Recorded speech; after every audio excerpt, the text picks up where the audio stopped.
Shalom, salam sejahtera bagi kita. Pada kesempatan ini, saya atas nama Switri Sonia Siselia Hutajulu dengan NIM 210101195, mata kuliah Teori Belajar dan Pembelajaran dari Grup E, Prodi Pendidikan Agama Kristen. Saya mahasiswi semester 2 Institut Agama Kristen Negeri Tarutung dengan dosen pengampu Dr. Baginda Sitompul MPDK. Di sini saya akan menjelaskan teori belajar sibernetik. Selamat menyaksikan. Yang pertama, pengertian teori belajar sibernetik. Teori belajar sibernetik merupakan salah satu teori belajar yang menyatukan antara teori dan praktik, seperti pada laboratorium komputasi. Atau dapat juga didefinisikan, teori pembelajaran sibernetik ini adalah ilmu yang mengandalkan sistem informasi dan komunikasi yang diterapkan dalam fungsi organisme atau mesin yang majemuk. Dengan kata lain, sistem informasi dipandang sangat memegang peranan penting dalam memudahkan penyampaian materi pembelajaran yang akan disajikan kepada siswa. Jadi, metode sibernetik merupakan usaha guru dalam membantu siswa untuk mencapai tujuan belajarnya secara efektif dan cara memfungsikan unsur-unsur kognisi siswa, terutama unsur pikiran, di mana unsur tersebut untuk memahami stimulus dari luar melalui pengolahan informasi. Pemrosesan informasi dalam teori belajar sibernetik yaitu memiliki komponen-komponen yang dimana dipilih berdasarkan perbedaan fungsi, kapasitas bentuk informasi, serta proses terjadinya. Ketiga komponen tersebut adalah yang pertama sensor memory, yang kedua working memory, dan yang ketiga short term memory. Yang pertama itu sensor memory. Sensor memory atau sensor reseptor merupakan sel tempat pertama kali informasi diterima dari luar. Sensory memory menerima informasi atau stimuli dari lingkungan, seperti sinar, suara, bau, panas, warna, dan lain-lain, terus-menerus melalui alat-alat terima atau reseptor. Reseptor biasanya disebut sebagai alat-alat indera, merupakan sebuah mekanisme tubuh untuk melihat, mendengar, merasakan, membau, meraba, dan perasaan atau feeling. Informasi yang diterima disimpan di dalam sensory memory untuk beberapa saat saja, sangat singkat. Informasi yang ada mudah terganggu dan berganti. Yang kedua itu working memory, di mana working memory adalah bagian dari memori manusia. Diasumsikan mampu menangkap informasi yang diberi perhatian oleh individu dan menyimpan informasi menjadi pikiran-pikiran informasi yang diterima oleh seseorang dan mendapatkan perhatian selanjutnya dikirim ke dalam sistem memori short term. Informasi yang masuk dalam short term memory berasal dari sensory memory dan mungkin dapat pula dari komponen dasar ketiga sistem memori,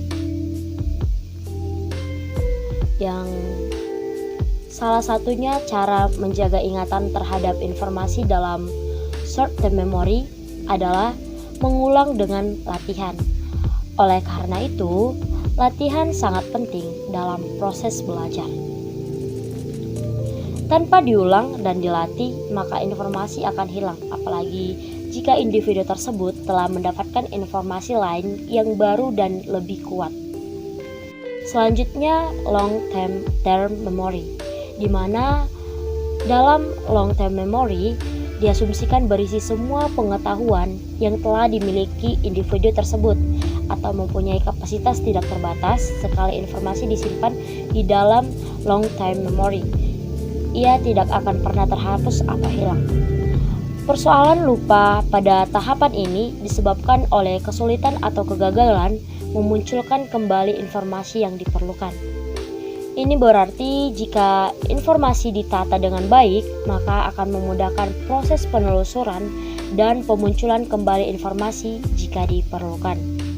Selanjutnya, teori belajar sibernetik menurut para ahli.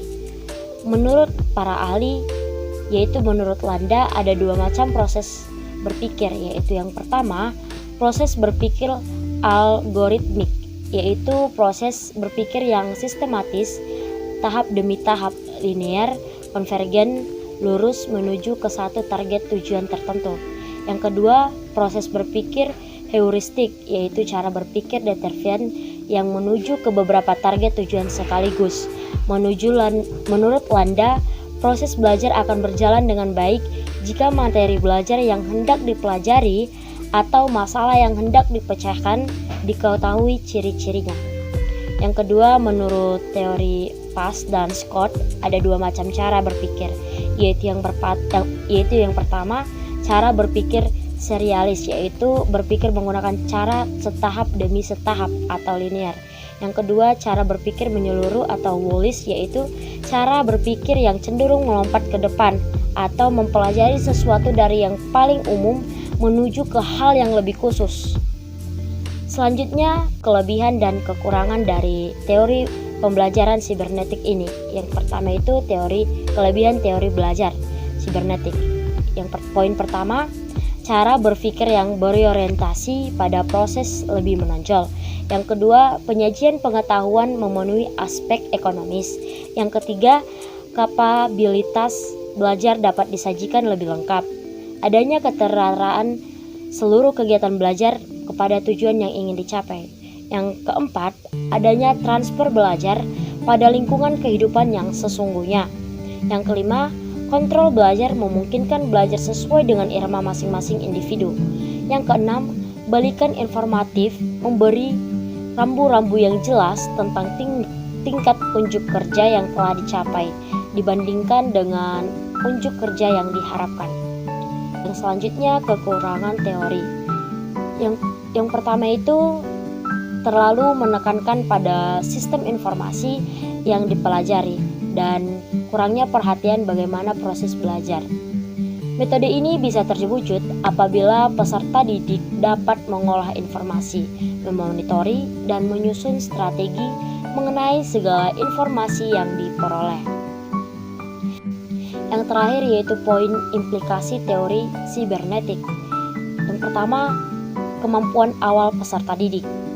Kemampuan awal peserta didik yaitu peserta didik telah memiliki pengetahuan atau keterampilan yang merupakan prasyarat sebelum mengikuti pembelajaran.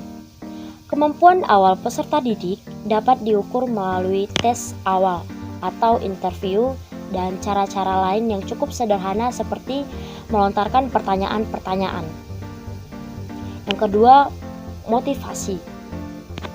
Motivasi berperan sebagai tenaga pendorong yang menyebabkan adanya tingkah laku ke arah tujuan tertentu. Pendidik yang dapat mengetahui kebutuhan peserta didik untuk berprestasi dapat memanipulasi motivasi yang memberikan tugas-tugas sesuai untuk peserta didik. Yang ketiga itu perhatian. Perhatian merupakan strategi kognitif untuk menerima dan memilih stimulus yang relevan untuk diproses lebih lanjut di antara sekian banyak stimulus yang datang dari luar. Perhatian dapat membuat peserta didik mengarahkan diri ke petugas yang diberikan, melihat masalah-masalah yang akan diberikan, memilih dan memberikan fokus pada masalah yang akan diselesaikan, serta mengabaikan hal-hal yang lain yang tidak relevan. Faktor yang mempengaruhi perhatian seseorang adalah faktor internal yang mencakup minat, kelelahan, dan karakteristik pribadi. Sedangkan faktor eksternal mencakup intensitas stimulus yang baru, keberagaman stimulus, warna, gerak, dan penyajian stimulus secara berkala dan berulang-ulang. Yang keempat itu persepsi, di mana persepsi merupakan proses yang bersifat kompleks yang menyebabkan orang dapat menerima atau meringkas informasi yang diperoleh dari lingkungan tersebut. Yang kelima itu ingatan. di mana ingatan adalah suatu sistem aktif yang menerima, menyimpan, dan mengeluarkan kembali apa yang telah diterima seseorang. Ingatan terdiri dari 3 tahap. Yang pertama itu ingatan sensorik, yang kedua ingatan jangka pendek, dan yang ketiga ingatan jangka panjang yang relatif permanen.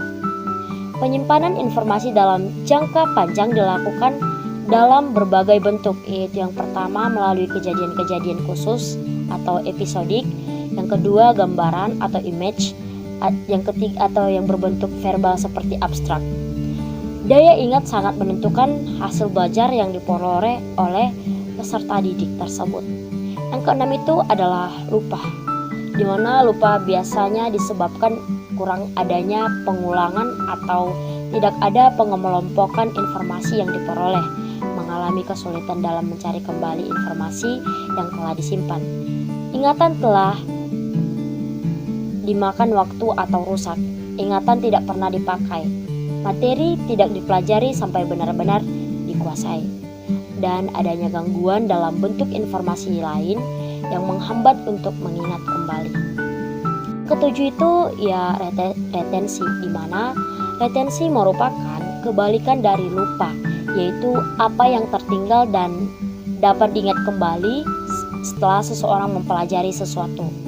Ada 3 faktor yang mempengaruhi retensi, yaitu yang pertama materi yang mempelajari adanya permulaan atau original learning, yang kedua belajar melebihi penguasaan atau overlearning, dan pengulangan dengan interval waktu atau speech review. Sekian penjelasan yang dapat saya bagikan, semoga bermanfaat bagi teman-teman. Terima kasih, shalom, bye.